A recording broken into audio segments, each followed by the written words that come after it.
Live ద్వారా చూద్దాం. తొగ్గలి గ్రామంలోను దాదాపుగా 122 రాతన గ్రామంలోను దాదాపుగా వీళ్ళకు కూడా మంచి జరిగే. రాతన గ్రామంలో 1,15,00,000, తొగ్గలి గ్రామంలో దాదాపుగా 78,61,000.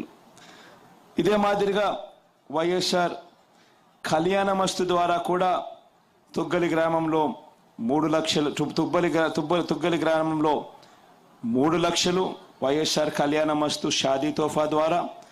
అదే రకంగా రాటన గ్రామంలో కూడా 4.8 లక్షలు. ఇలా గమనించుకుంటూ పోతే ప్రతి పథకము కూడా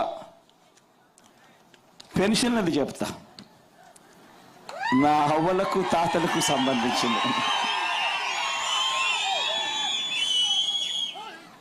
రాటన గ్రామంలో పెన్షన్లకు సంబంధించి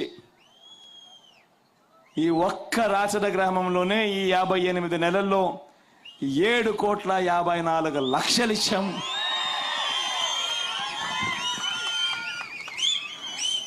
తుగ్గలి గ్రామంలో 7,58,00,000 ఇచ్చాం.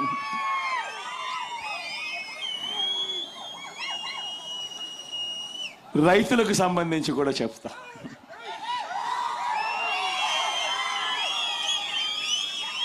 వైఎస్ఆర్ రైతు భరోసా ద్వారా ఈ తొగ్గలి గ్రామంలో 6,15,00,000 రూపాయలు ఒక్క తొగ్గలి గ్రామంలో ఇచ్చాం. అదే మాదిరిగా రాటన గ్రామంలో 5,49,00,000 రాటన గ్రామంలో ఇచ్చాం. ఇలా అన్ని పథకాలు కూడా చెప్పుకుంటా పోతా ఉంటే మొత్తంగా లంచం లేకుండా, వివక్ష లేకుండా సాధ్యమయ్యే పని కాదు ఎక్కడైనా కూడా అనే దానిని మార్పు చేసి సాధ్యమవుతుంది. వ్యవస్థ తీసుకుని రాగలుగుతాము. లంచాలు, వివక్షే కాదు, ఇవేవి కూడా లేకుండా చేయడమే కాకుండా గాంధీ గారి కలలుగన్న గ్రామ స్వరాజ్యం ప్రతి గ్రామంలోనూ చూపించగలుగుతాము అని చెప్పి ప్రతి 60 ఇళ్లకు, ప్రతి 70 ఇళ్లకు ఏకంగా ఒక వాలంటీర్ను పెట్టి నేరుగా ప్రతి పథకము ప్రతి ఇంటి దగ్గరికి వచ్చి చిక్కటి చిరునవ్వులతో తలుపు తట్టి అక్క, చెల్లి, అవ్వ, తాత అంటూ మన ఊరి పిల్లలే, మన ఇంటి పిల్లలే, మన చుట్టుపక్కల పిల్లలే మన మనవళ్ళగా, మన మనవరాళ్ళగా మన ఇళ్ళకే వచ్చి ప్రతి పథకము కూడా నేరుగా మంచి జరిగిస్తూ చేతుల్లో పెట్టి పోతా ఉన్నారు. ఒకవైపున ఇవే కాదు, ఇంకా చెప్పుకుంటూ పోతా ఉంటే వైఎస్ఆర్ ఆరోగ్యశ్రీ. ఎందుకంటే ఇది కూడా గతానికి భిన్నంగా ఈరోజు మార్పు జరుగుతూ ఉంది.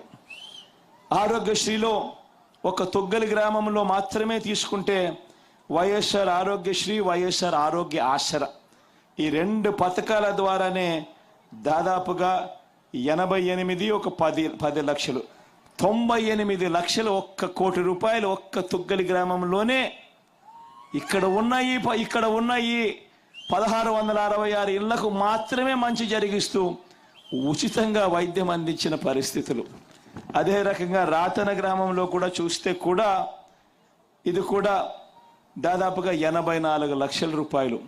నేను ఒకటే చెప్తా ఉన్నా, ఈరోజు ఒకసారి గమనించమని అడుగుతా ఉన్నా. వ్యవస్థలోకి ఎటువంటి మార్పులు వచ్చాయో ఆలోచన చేయమని అడుగుతా ఉన్నా. ఈ వ్యవస్థలు ఎంత అవసరమో, ఇది ముందుకు కొనసాగడానికి ఎంత అవసరమో కూడా ఆలోచన చేయమని అడుగుతా ఉన్నా. ఈరోజు మొట్టమొదటిసారిగా మన గ్రామంలోకి అడుగులు పెట్టిన వెంటనే 10 అడుగులు వేస్తే ఒక సచివాలయం కనిపిస్తుంది. గతంలో లేదు, ఈ 58 నెలల కాలంలోనే వచ్చింది. అదే సచివాలయం పరిధిలోనే ప్రతి 60-70 ఇళ్లకు కూడా మ్యాపింగ్ చేసి ఒక వాలంటీర్ వచ్చి మన ఊరి పిల్లాడే మనందరికీ కూడా ఇంటి వద్దకే వచ్చి సేవలు అందించే కార్యక్రమం. ఇవన్నీ కూడా గతంలో లేవు. మరో 4 అడుగులు ముందుకు వేస్తే మరో 4 అడుగులకు ముందుకు వేస్తే అదే గ్రామంలో ఆర్బీకే రైతు భరోసా కేంద్రం. మొత్తం రైతన్నను చేయి పట్టుకొని నడిపించేందుకు విత్తనం నుంచి పంట కొనుగోలు వరకు ప్రతి దశలోనూ కూడా రైతన్నకు తోడుగా ఉంటూ అండగా నిలుస్తూ రైతన్నను చేయి పట్టుకొని నడిపించే ఒక గొప్ప వ్యవస్థ. అందులో కూడా ఒక అగ్రికల్చరల్ గ్రాడ్యుయేట్ అక్కడే ఉద్యోగం చేస్తూ మనకు కనిపిస్తూ ఉన్నాడు. మొట్టమొదటిసారిగా వ్యవసాయం మారింది. ఇంతకుముందు రైతన్నలు ఇన్సూరెన్స్ చేసుకోవాలి అని అంటే ఎవడో బ్యాంకుకు పోయి క్రాప్ లోన్ తీసుకుంటేనే ఇన్సూరెన్సు. ఆ బ్యాంకుకు వెళ్ళి ఆ క్రాప్ లోన్ తీసుకోకపోతే ఆ రైతన్నకి ఇన్సూరెన్సే వచ్చేదే పరిస్థితే లేదు. ఆ బ్యాంకుకు వెళ్ళి ఆ రైతన్న ఇన్సూరెన్స్ తీసుకోవాలనంటే ఆ క్రాప్ లోన్ ఇచ్చేటప్పుడు 4% 5% కటింగ్ చేసి ఇన్సూరెన్స్ ప్రీమియం అని చెప్పి కటింగ్ చేసి లక్షకు 5,000 రూపాయలు కటింగ్ చేసి ఆ తర్వాతనే ఇన్సూరెన్స్ వచ్చే పరిస్థితి. ఇంట ఒకరి చేత మెల్ల చేసే పరిస్థితి. ఇవాళ నేను ఒకటే అడుగుతా ఉన్నా, ఈరోజు ఏం జరుగుతూ ఉంది? ఈరోజు ఆర్బీకేలు వచ్చాయి. ప్రతి ఎకరా కూడా ఈరోజు ఈ క్రాప్ చేసి రైతులందరికీ కూడా ఉచితంగా పంటల బీమా అమలు చేస్తూ రైతన్నకు అన్ని దశల్లోనూ పంట విత్తనం నుంచి కొనుగోలు దాకా రైతన్నలకు ప్రతి దశలోనూ కూడా పెట్టుబడి సహాయంగా రైతు భరోసా ఇస్తూ ప్రతి దశలోనూ రైతన్నకు తోడుగా ఉంటున్న మార్పు ఈరోజు మన గ్రామంలో కనిపిస్తూ ఉంది. మరో 4 అడుగులు ఇదే గ్రామంలోనే అడుగులు ముందుకు వేస్తే మన బడి కనిపిస్తుంది, మన గవర్నమెంట్ బడి కనిపిస్తుంది. మొట్టమొదటిసారిగా గవర్నమెంట్ బడులు రూపురేఖలు మారాయి. నాడు నేడుతో గవర్నమెంట్ బడులు రూపురేఖలు మారాయి. తెలుగు మీడియం పోయి గవర్నమెంట్ బడులు ఇంగ్లీష్ మీడియం అయ్యాయి. 8వ తరగతి పిల్లాడి చేతిలో ఈరోజు ట్యాబులు కనిపిస్తూ ఉన్నాయి మన గవర్నమెంట్ స్కూల్లో.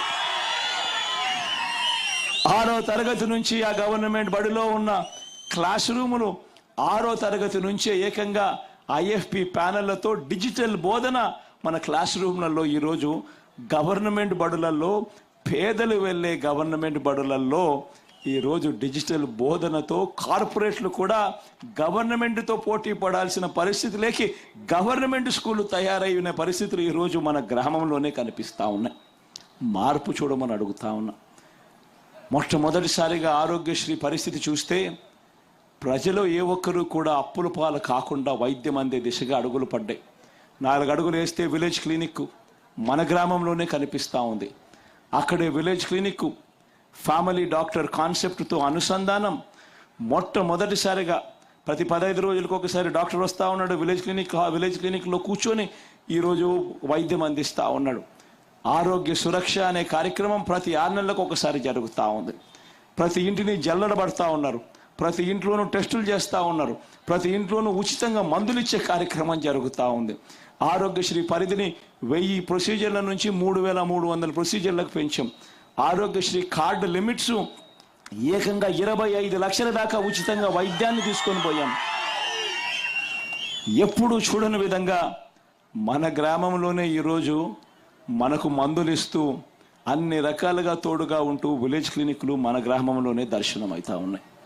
వ్యవసాయం మారింది, స్కూళ్ళు మారాయి, వైద్యం మారింది, అన్నీ మన గ్రామం పరిధిలోనే మారుతూ ఉన్నాయి. డెలివరీ చేసే మెకానిజంలో లంచాలు వివక్ష లేకుండా ఈరోజు నేరుగా మన తలుపులు తడుతూ ఉన్న పరిస్థితి కనిపిస్తూ ఉంది.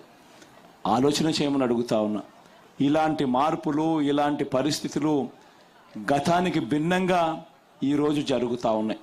అందుకే నేను ప్రతి ఒక్కరికి కూడా నేను చెప్తా ఉన్నా, ఈ జరుగుతూ ఉన్న ఈ మార్పులు కొనసాగడం చాలా అవసరం. ఈ జరుగుతూ ఉన్న ఈ మార్పులు కొనసాగడం ఎంత అవసరము అని అంటే, ఈ ఎన్నికల్లో మనం ఓటు వేసేది కేవలం ఒక ఎమ్మెల్యేనో ఒక ఎంపీనో ఎన్నుకునే ఎన్నిక కాదు. ఇది ప్రతి ఒక్కరూ కూడా ఇది గమనించమని కోరుతా ఉన్నా.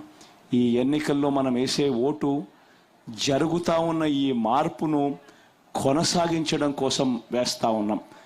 ఈ మార్పులు ఇలానే కొనసాగుతేనే పేదవాడు తలరాతలు మారుతాయి, పేదవాడు బ్రతుకులు మారుతాయి అన్నది ప్రతి ఒక్కరూ కూడా ఆలోచన చేయమని కోరుతా ఉన్నాం. ప్రతి ఒక్కరూ కూడా నేను చెప్పిన ఈ మాటల్లో వాస్తవం ఉంది అని మీరు కూడా అనుకుంటే, మీ అందరితో కూడా నేను కోరేది ఒక్కటే, ఓటు వేసేటప్పుడు ఖచ్చితంగా మీ బిడ్డకు తోడుగా ఉండవలసిన అవసరాన్ని గమనించమని కోరుతా ఉన్నా.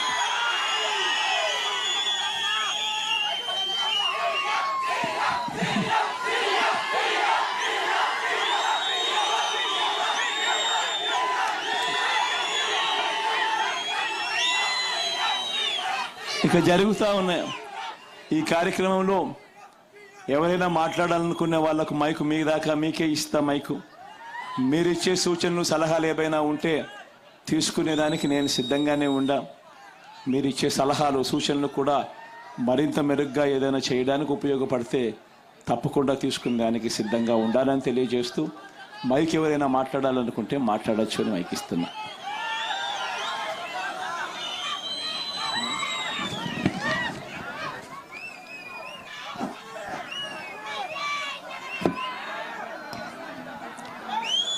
తుగ్గలి రాతన ప్రజలందరూ కూడా ఇప్పటిదాకా అన్న చెప్పారు. బహుశా చాలామంది థ్యాంక్స్ చెప్పాలి, అన్నయ్య 5 ఏళ్లుగా ఇంత మాకు చేశారు అనేటటువంటిదే ఎక్కువ మందికి ఉంటుంది. అన్నకి తెలుసు. ఎవరైనా ఇంకేమన్నా చెప్పాలనుకున్నా మాట్లాడే సమయం రాకపోయినా మీకు అందరికీ కూడా స్లిప్లు ఇవ్వడం జరిగింది. దాని వెనుక మీ అభిప్రాయాలు మీరేమన్నా అడగాలనుకుంటే అవి రాసి వెళ్తూ డబ్బాలో కూడా వేసి వెళ్ళొచ్చు. మాట్లాడాలనుకున్న వాళ్ళు చెయ్యెత్తితే మైకు మన బ్రదర్స్ ఇస్తారు. ముందు అన్న అక్క చెల్లెమ్మల్ని అడుగుతారు కాబట్టి ఒక అక్కకి ఇద్దాం ఛాన్స్. ఆడవాళ్ళకి ఎక్కువ ప్రాధాన్యత ఇద్దాం బా.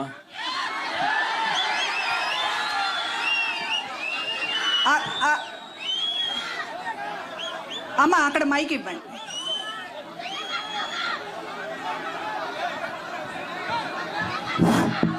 జగన్ మామ అని పిల్లవాడు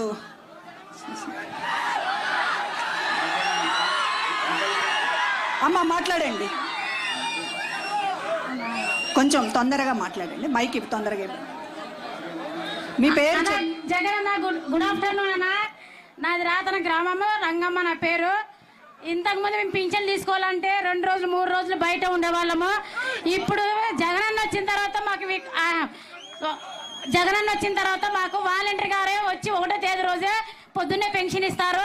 నాకు ఇంతకు ముందు జగనన్న రాకముందు 2000 పింఛన్ వచ్చేది.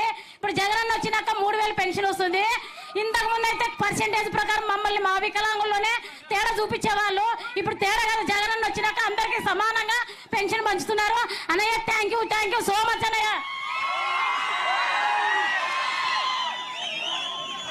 ఈ పెన్షన్కి సంబంధించి కూడా కొన్ని వివరాలు చెప్తా. మన ప్రభుత్వం రాకమునుపు మీ అందరికీ కూడా బాగా గుర్తుండుంటది, 4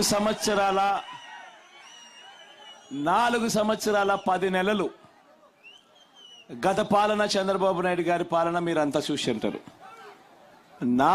ఆయన 5 సంవత్సరాల పాలనలో 4 సంవత్సరాల 10 నెలలు చంద్రబాబు గారి హయాంలో పెన్షన్ ఎంత అని చెప్పి ప్రతి అవ్వను ప్రతి తాతను అడగాలి. ఎందుకనంటే చంద్రబాబు నాయుడు గారు 5 సంవత్సరాల పాలనలో 4 సంవత్సరాల 10 నెలలు ఆయన హయాంలో పెన్షన్ ఎంత అంటే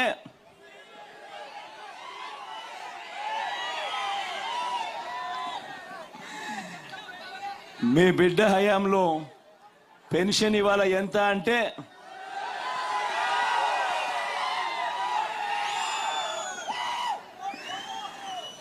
ఈ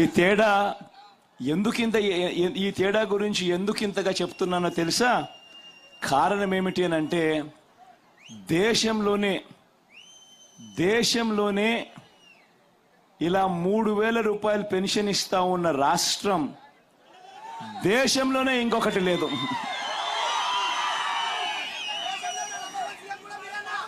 దేశంలోనే లేదు.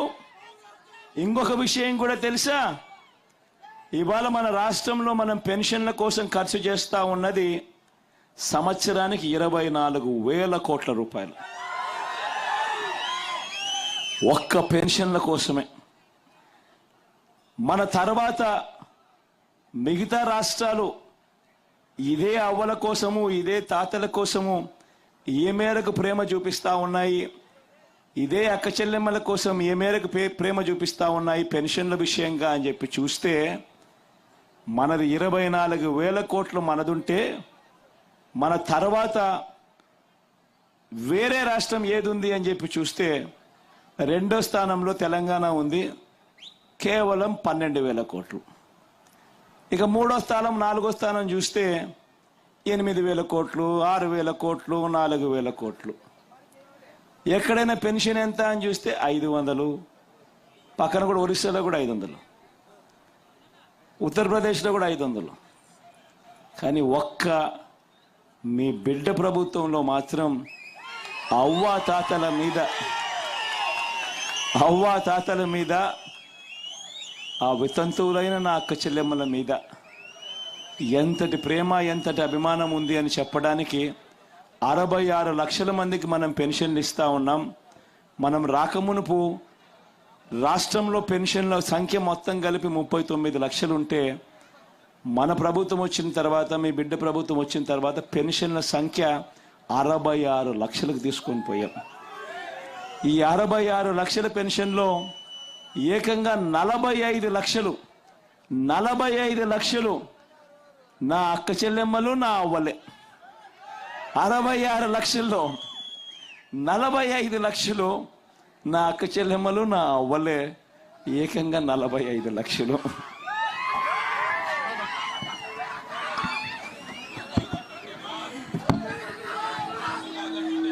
అందుకే అన్న, మహిళలు మీలాంటి అన్న శాశ్వతంగా